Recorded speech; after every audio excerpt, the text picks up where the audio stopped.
Hi, welcome to our Halloween Q&A. I'm Pam Wool. I'm the Director of Family Services at Gender Spectrum. And I'm Pam Wool. Sorry, girls. No, I'm not Pam Wool. But you know, it's Halloween. That's totally possible, right? That could be. I don't know what I would come dressed up as. No, I'm Lisa Kenney, Executive Director at Gender Spectrum. That's so I'm true. a huge Halloween fan. And I love Halloween because it's the time where the kids get to be whatever they want to be. Yeah, you love that, right? Gotta love it. I mean, don't you just love when the kids come to the door, they're super excited, and they just feel great. Like you can tell they picked this costume out, they got all this time getting ready. Waiting for your reaction. Yeah. No, I love that. I love that. This can be a super special time for gender-expansive kids, right? Yeah, because it's absolutely. A time when they get to, explore a little with their expression, do different things, and it can be a time, so sometimes it's the first time for a gender-expansive kid where they are actually kind of wearing something, different than their norm. That's right. And at the same time, for parents, it can be a time where some questions come up, right? Because the parents have to decide, oh my God, my kid wants to wear this, what do I do? So what do you do? So my kid wants to wear something that is, outside the gender norms, what do I do? Should I let them? It's going to come up here, right? Right. So how do you make the decision? I think, first of all, the answer is yes. You should let them wear what they want to wear. Right. Unless you feel like there is some physical safety issue, like a real one that's not just based on kind of your fear. Discomfort, right. As a parent, or fear. Right. Or discomfort, right. What we want to do is to help them think about, hey, what might happen? If you're Ilsa, do you think other kids are going to be going as Ilsa? Oh, yeah, I think other kids.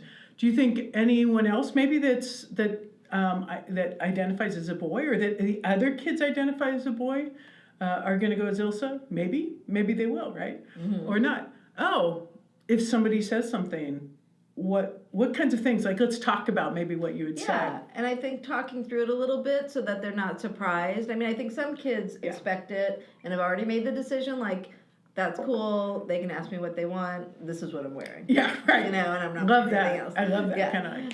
And then some kids really are like, oh well, I might not want to deal with those questions, or not today, right? Maybe I'm just not in the mood today to deal with those questions.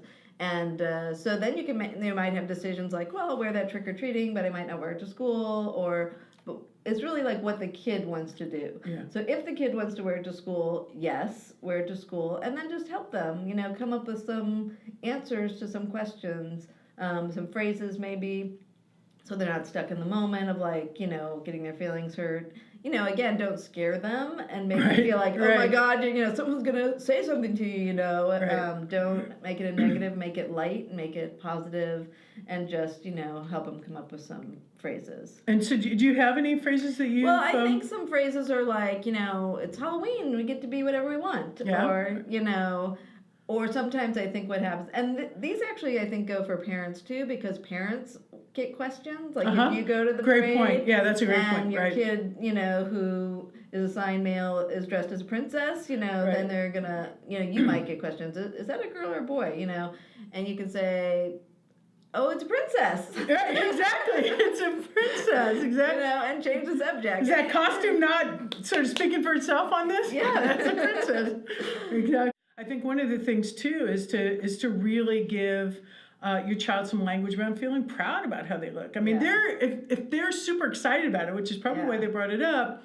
Some of the responses are going to be something like, "Yeah, and I'm rocking it," right? I mean, woo! Like this, right? Let them feel that sense of pride and joy in how they look and the excitement that they have, because that's part of it, right? That's part of the gift of Halloween, is being able to just do it, just sort of be yourself and be the self you want to be. But for some kids, they're just exploring things and they're just having fun with it, and it might just be really fun to just kind of play with gender. But if the next day, the imaginary child we were talking about earlier, who went as Ilsa, when they wake up and put the Ilsa wig on again, and they want to wear their costume again, either inside the house or outside the house, that's a pretty common thing where a child might have actually felt so comfortable. Yeah. And we're all trying to experience some sort of congruence with ourselves, right? That the outside matches the inside. So if you do see that, if that's coming up with your child, then there may be something that you also want to talk to them about. If you feel that there's an attachment there, that they're really wanting to continue to wear the costume, if you notice them, doing things like putting on the wig or something like that, have a conversation, just an exploratory conversation with them to say, hey, I see that you're having a hard time taking the wig off. Did you enjoy having that wig on? And how did you feel? How did that? Yeah. And I think just to have a conversation to understand and maybe help create a space where they maybe could share something that they have some feelings about, but maybe don't really yet know how to articulate. And they may still not be able to articulate the whole thing, but at least it's the beginning of a conversation. Because for a kid who really does feel like they might be a different gender than people think they are, Halloween might feel like, oh my God, I'm finally, being myself, and then going to put on their other clothes the next day might be more like putting on the costume, right? Right. And then happy Halloween. Safe and happy that involves lots of candy. Thank you, Totoro. Thank you, Abominable Snowman. I hope you have a safe and happy Halloween You too. Thanks, everyone. Bye. Bye.